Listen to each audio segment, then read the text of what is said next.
हम सभी जानते हैं कि एक साल में 12 महीने होते हैं और उनमें से 11 महीनों में 30 या 31 दिन होते हैं। लेकिन फरवरी एक ऐसा महीना है जिसमें सिर्फ 28 या 29 दिन ही होते हैं। क्या आप जानते हैं कि ऐसा क्यों होता है? आज हम आपको इसी बारे में बताएंगे। हमारी पृथ्वी जब सूर्य का चक्कर लगाती है तब उसे 365 दिन और 6 घंटे का समय लगता है। ये 6 घंटे 4 सालों में 24 घंटे यानी एक दिन के बराबर हो जाते हैं।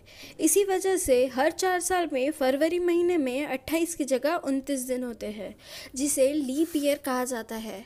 अब सोचने वाली बात यह है कि यह एक दिन सिर्फ फरवरी में ही क्यों एग्जिस्ट किया गया, बाकी बचे 11 महीनों में से किसी एक में क्यों नहीं?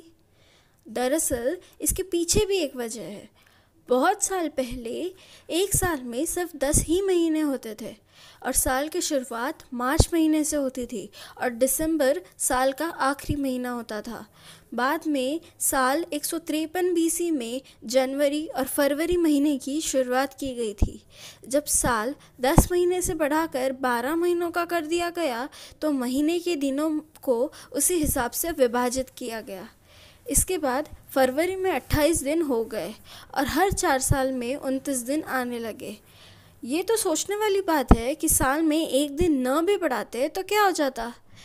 ऐसा कहा जाता है कि अगर फरवरी के महीने में एक दिन नहीं बढ़ता तो हम हर साल कैलेंडर से लगभग 6 घंटे आगे निकल जाते, मतलब 100 साल में 24 दिन आगे निकल जाते।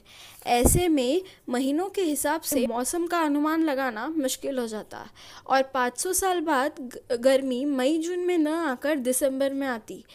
ऐसा कुछ न हो, इसीलिए साल में एक दिन बढ़ाना ज़रूरी था।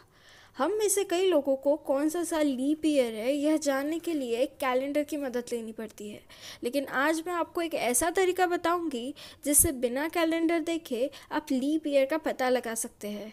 चलिए इसे एक उदाहरण के तौर पर समझते हैं।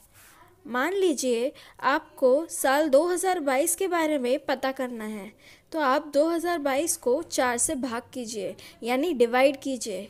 यदि उसका शेषफल यानी रिमाइंडर 0 आया तो समझिए कि वह वर्ष लीप ईयर है, और शेषफल 0 नहीं आया तो वह वर्ष लीप ईयर नहीं है। इस तरीके के हिसाब से 2022 का शेषफल 2 आता है, यानी 2022 लीप ईयर नहीं है, और 2024 का शेषफल 0 है, यानी 2024 लीप ईयर है ना? बिल्कुल आसान तरीका। ये तरीका और ये जानकारी आपको कैसी लगी और क्या आप इसे जानते थे? मुझे कमेंट्स में ज़रूर बताइए, और ऐसी ही जानकारी के लिए रैंडम फैक्ट से जुड़े रहिए।